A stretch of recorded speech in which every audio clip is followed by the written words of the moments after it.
So, I forgot to mention something a little bit important last time. So, you might remember this one blonde character, from, earlier in the series. So, a little funny thing I forgot to bring up in EX1. She's a little bit cursed in the EX games. What do you mean by that, Bob? Well, she doesn't really come around in this series until not 1, not 2, not 3. They hold off on bringing her into the games, like just back in general, until EX Special in 2010. Yeah, somehow she just missed 3 years of development windows and was just like, oh yeah, we got her back in this game. Okay, got me on that one. I have no idea how that happened. Takara told me it's a very fun company and very weird at the same time. I'm not sure exactly how that went down, but you know what? Not gonna judge. I'm not a Japanese dev being hamstrung to make a new game every 6 months. It is what it is. All right, what's up, boys? Bob here. Welcome to a new Naruto Let's Play. Since last time we covered EX1, naturally, we are now progressing onwards to EX2. Now, I said 6 months. That was a slight exaggeration. EX2 released in November 2007, 9 months after EX1. No, I'm not joking. EX1 came out, I want to say, February 2007. This game dropped in November 2007. Like, this is literally like a birth rate time span away from the first game. I'm not sure exactly what's going on here. At this point in time, I'm pretty actually sure that the EX games were only being made to advertise the anime and hype it up as it was going forward. Because, who's on the cover of the game and very feature prolifically? It's Sausage. Yeah, I'm pretty sure that actually comes together nicely. So, EX2, basically following the same formula that we had with EX1. Game covers up to the end of the Tenchi Bridge arc. I want to say it's the name of it offhand. Please correct me in post, Bob, if I'm wrong. Yeah, it's still roughly the same format. EX1, GNT 4. It's still doing the whole things with the originally drawn pictures for the story mode.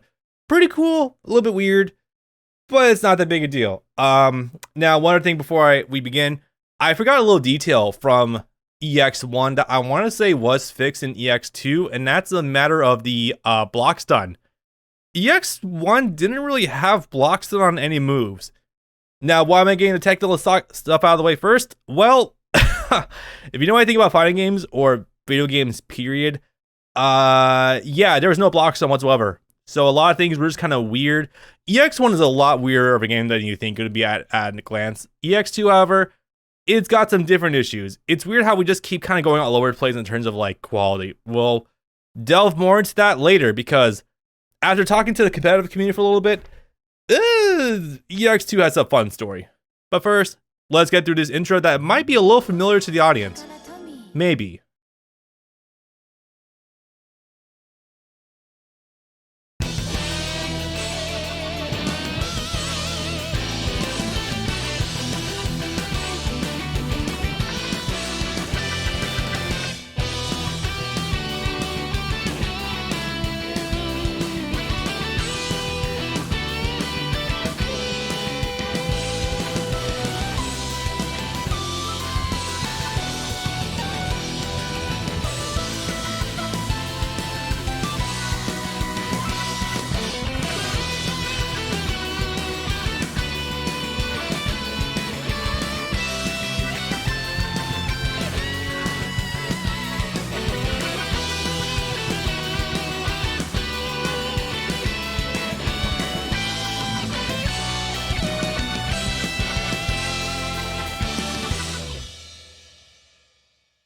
Yeah, that intro theme might be a little familiar too if you've played Revolution 3 before.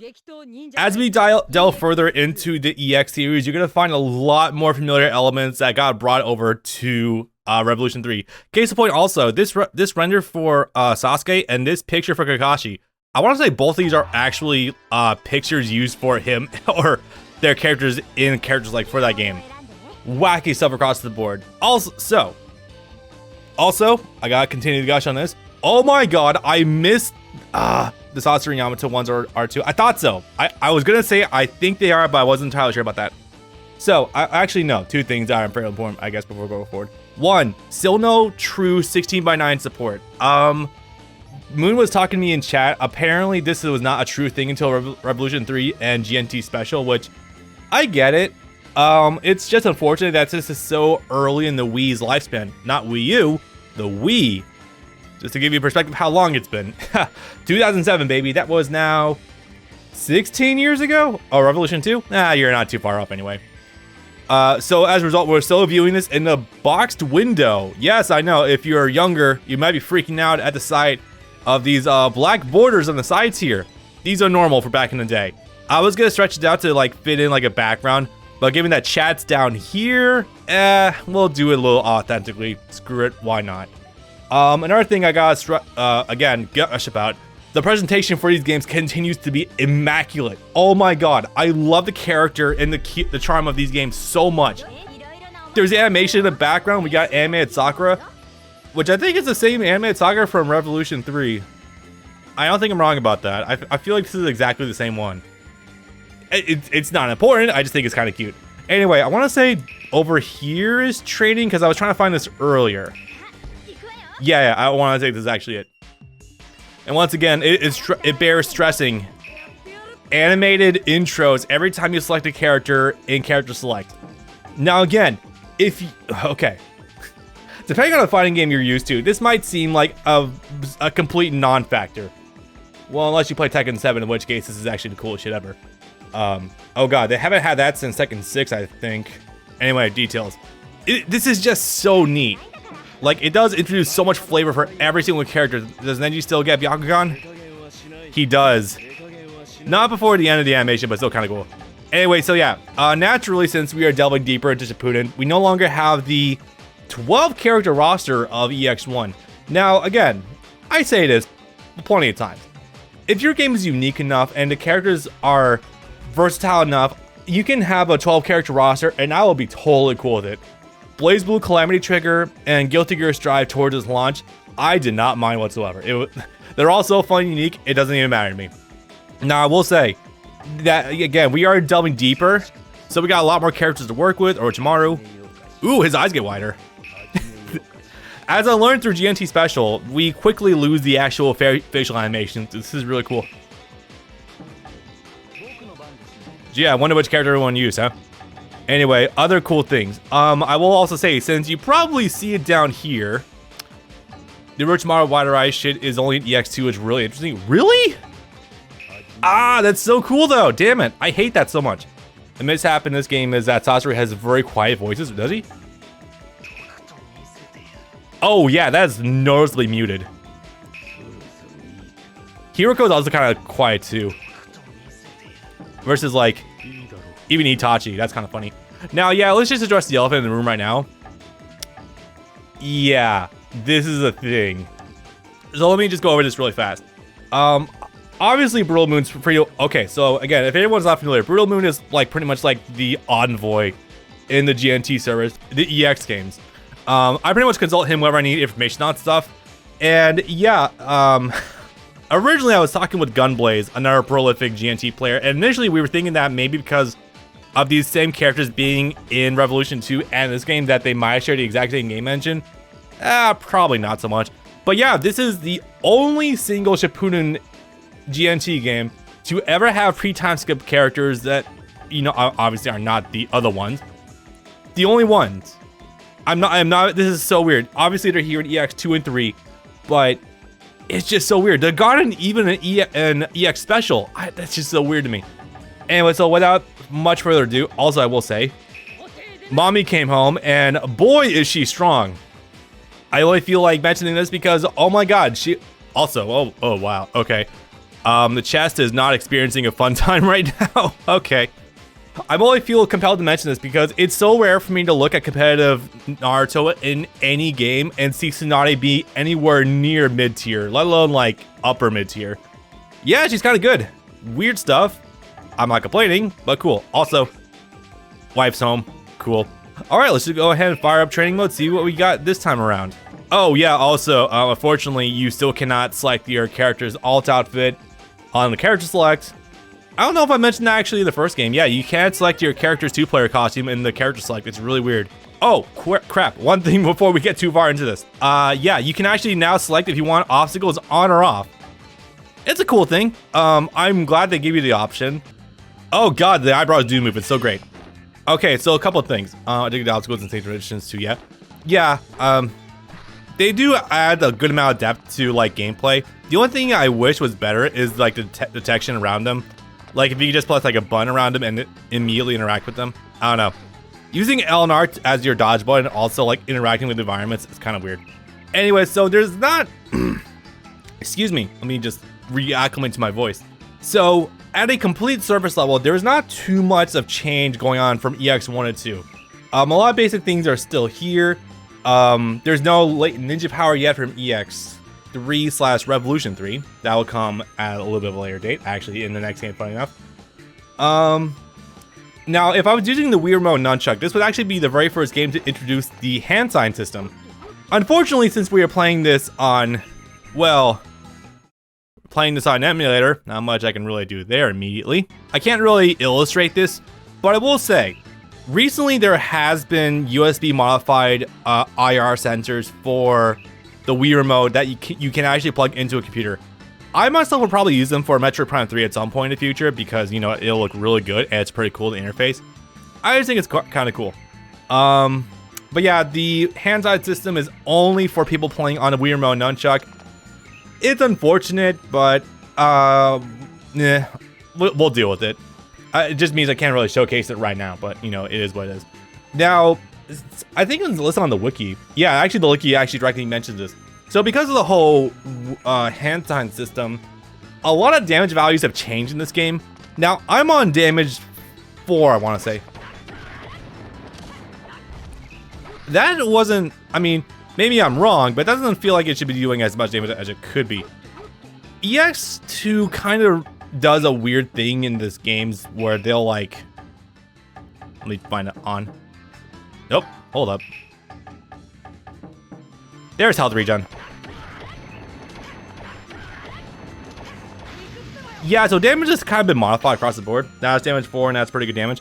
Okay, yeah, doing the full thing actually did give me pretty good damage, but to get back to my point, EX2 does a thing where like a lot of characters have either much bigger HP pools or damage is lowered like heavily across the board. I'm pretty sure because of the wiki mentions this, it might be because of the whole hand sign system, but this is one of the kind of shortcomings of the game where damage setting 4 is the only damage setting where you can get anything reasonable, like reasonable match lengths. Damage setting 3 kind of takes a while to get through, and also because this is still the EX games with the modified gravity system, as well as like the you know, altered time in which you're not invincible on the ground, means a lot of OTG hits are pretty much guaranteed. On damage stream, the meta is mostly you have to optimize your combos a lot. Soccer is a TOD in damage stream, and the reason why is because you end up in the wake up super, because there's really easy in this game. Yeah. A lot of Oki stuff in the game just across the board, just kind of wacky. Small things, there's now damaging variants of obstacles in arenas, so maybe you'll want to turn those off depending on the stage. I'm pretty sure Orochimaru's Lair on the Ultra version does have that. So, might be something you want to consider, I'm not too sure. Yeah, that's basically it.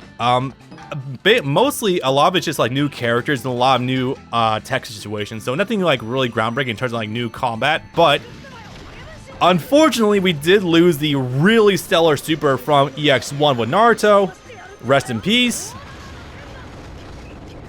Is this the last game with PTS in the series? No, actually, this is the second to last, believe it or not. Oh yeah, Nigel, thank you for bringing it up, by the way. Also, welcome to chat. A weird thing. I was reading that there's like differences in like heights. Okay, yeah, look at that. Jesus Christ.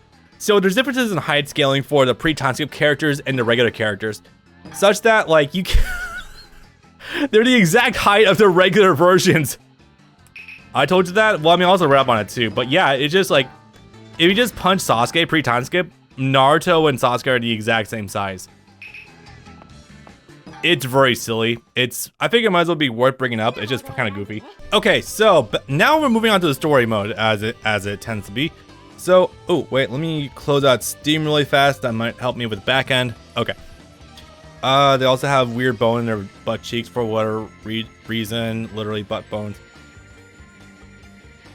Well, someone's got to do it for the Let's Play purposes. But anyway, so now we're moving on to story mode. And the story mode is where things are, well, a little odd to say the least. So it's basically like it was, like I was mentioning before, GNT 4 EX1, but I'm noticing this consistent pattern with the EX games, and people in chat have been noticing this before with the practice runs. Four Tails Naruto just does not exist. Now, this is especially prevalent with this game, where we directly cover the Tenchi Bridge. Again, I'm pretty sure I got the name right. Or Tucci Bridge? No, Tucci's the name of the ramen chef. No, this is Tenchi Bridge. And, weird stuff. He's not even acknowledged. I don't know, it'll become more evident as we go forward. But anyway, one quick thing I do want to mention first before we go too much further. Story mode has branching paths. I'm not kidding. They're very small branching paths, but they are branching paths nonetheless. Alright. Ooh, let me check what this means. Hang on. I gotta figure out which is a new game. Hang on a sec. Okay, I had to find my phone with Google Translate on it. Hang on a quick second. From the beginning. Scenario. Okay, so orange is new game pretty much. It looks like... What are you? Continue. And the last one is... Okay, I'm pretty sure this is actually what you'll... Okay. This is a little bit cool to mention because of the fact that the story mode for this game is a little bit on the longer side. You can actually select what chapter you want to go through, and you can see there's quite a bit here now. That's kind of cool. But no, we're going to be starting this from the beginning. Let's rock and roll. And you might remember where we left off from. Oh, crap. Also, one other thing that's really cool to note. There is an actual auto scroll for the text this time. That's kind of is pretty nice. Yeah, I did already mention the whole thing about Ino not being playable until special. Weirdly, the literal last GNT game, and she's finally in. Nah, got me on that one, buddy.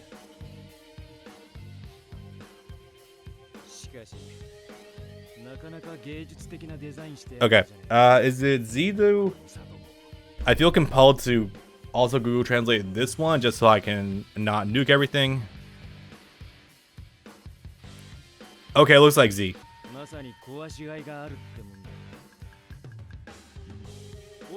Okay, I want to make sure that was it. Yeah, pressing Z will get auto scrolling going for the text if you are not in the mood to just press A for every time we go through something. Okay, so continuing on for where we were before, even though we did actually cover this bit of the story, funny enough. Yeah, so the Akatsuki are finally making the move. I don't remember exactly what the holdup was for the Akatsuki that happened to overlap pretty well with when Sasuke was gonna get his body stolen from Orochimaru. Not exactly sure what the overlap was. I think they were just trying to amass money and funds, pretty much. It doesn't matter. Alright, so reminder that I am playing this on damage setting 3, so that way we can go through this pretty quickly. Oh, Jesus. I say, but that doesn't do nearly enough damage. That was a pretty good hit. I want to say this works. No, not quite.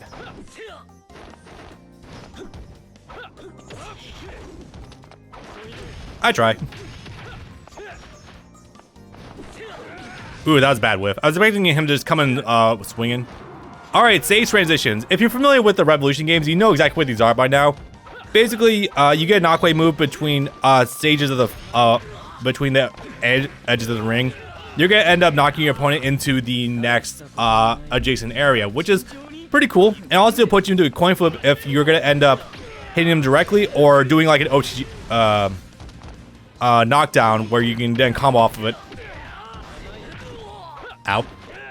Right, also Deidara's special trait is that whenever he does like R sub, was it L or R subs? I think L ones.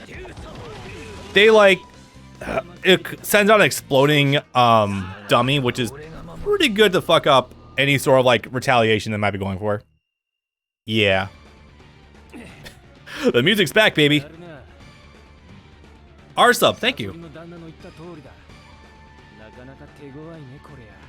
Okay, so again, the the portrayal in the games is vastly different from how it actually was happening in the anime.